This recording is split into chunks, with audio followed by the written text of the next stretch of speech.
ఓం శ్రీమాత్రే నమః. శ్రీ లలితా సహస్రనామ స్తోత్రం 76వ శ్లోకం. క్షేత్రస్వరూపా క్షేత్రేసి క్షేత్రజ్ఞపాలిని క్షయవృద్ధి వినిర్ముక్త క్షేత్రపాల సమర్చిత. క్షేత్రస్వరూప,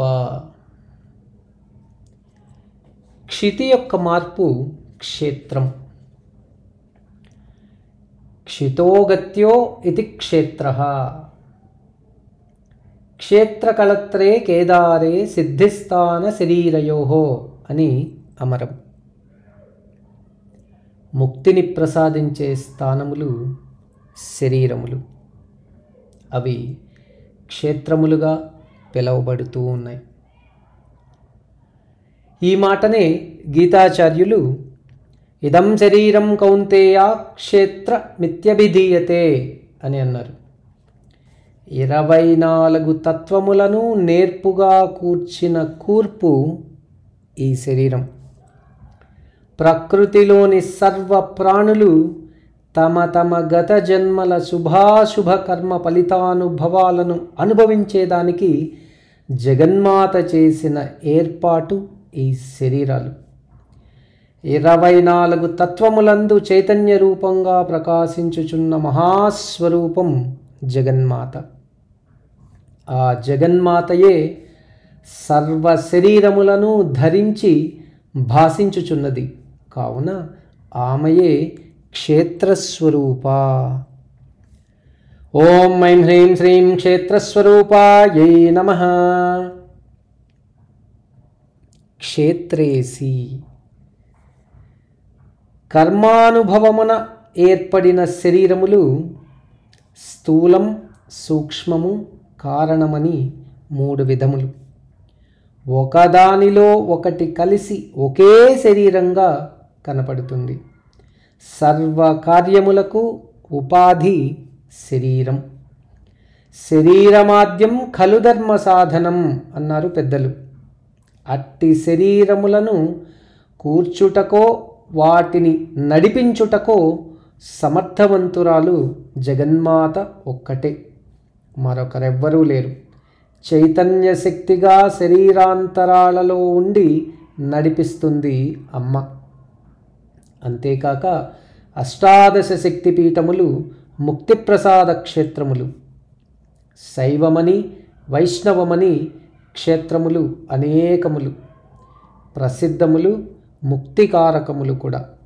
శరీరములందు కాక పుణ్యక్షేత్రములందు తన తేజంతో కొలువైయున్న అమ్మ సర్వాంతర్యామి, సర్వక్షేత్రాది దేవత.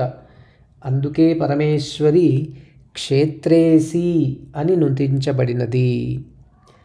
ఓం ఐం హ్రీం శ్రీం క్షేత్రేశ్యై నమః. క్షేత్రజ్ఞపాలిని.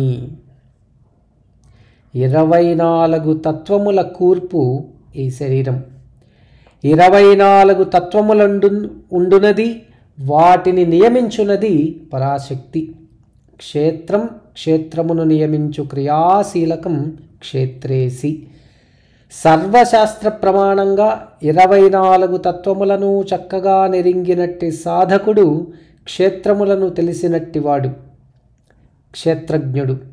ఇటు ఉపాధియగు శరీరమును అటు శరీరతత్వమును చక్కగా తెలిసిన వానిని అనుగ్రహించి అయమాత్మా సర్వభూతానాం, సర్వభూతములందుండు చైతన్య శక్తిని నేనే అను నిశ్చయ జ్ఞానంతో సాధక జనులను అనుగ్రహించే పరాశక్తియే క్షేత్రజ్ఞపాలిని. ఓం ఐం హ్రీం శ్రీం క్షేత్రజ్ఞపాలిన్యై నమః. క్షయవృద్ధి వినిర్ముక్త. పుట్టుట, పెరుగుట, బాల్యం, యవ్వనం, వార్ధక్యం, దశలుగా మార్పు చెందుట, మరణించుట అనునవి ప్రతి శరీరానికి ఉండే మార్పులు. వీటినే వికారములు అంటారు. ఆకారములందు మార్పులేనిది, స్థిరమగునది, శాశ్వత తత్వం అయినది భగవత్తత్వం. భగవత్తత్వంలోని అంతర చైతన్యం పరాశక్తి. రూపనామ క్రియలు లేని శాశ్వత తత్వం అది. రూపనామ క్రియలకు కారణం తానే అయినది, తాను మాత్రం ఎటువంటి రూపనామ క్రియలకు లోను కానిది పరాతత్వం. దానినే గీతాచార్యులు నైనం చిందంతి శస్త్రాణి నైనం దహతి పావకః అని వివరించారు. పంచభూతములకు చైతన్యమును ప్రసాదించు జగన్మాత పుట్టుట గిట్టుటలు లేని శాశ్వతమైన పరాతత్వం. అందుకే అమ్మ క్షయవృద్ధి వినిర్ముక్త. ఓం ఐం హ్రీం శ్రీం క్షయవృద్ధి వినిర్ముక్తాయై నమః. క్షేత్రపాల సమర్చిత. కంచి, కాశీ, తిరుపతి మొదలగునవి ప్రసిద్ధ పురాణ పుణ్యక్షేత్రములు. ప్రతి పుణ్యక్షేత్రమునకు క్షేత్రపాలకుడను దేవత ఉంటుంది. రాజ్యపాలకుడెలాగో క్షేత్రపాలకుడు కూడా అలాగే. ఉత్సవములలో వీరికి ప్రథమ పూజలుంటాయి.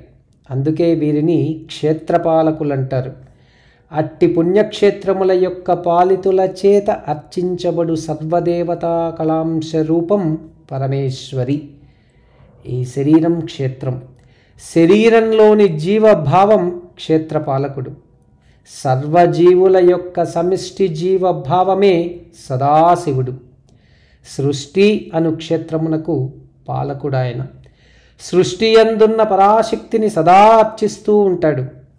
బాహ్యంగా సకల ముక్తి క్షేత్రములలో తేజో అంశంగాను, సర్వ శరీరములలో చైతన్యాంశంగాను ప్రకాశిస్తూ సర్వశరీరములను ఉపాధులతో పూజలందుకొనుచున్న పరా పశ్యంతి మధ్యమ వైఖరీ స్వరూపిణి పరాశక్తియే. ఓం ఐం హ్రీం శ్రీం క్షేత్రపాల సమర్చితాయై నమః.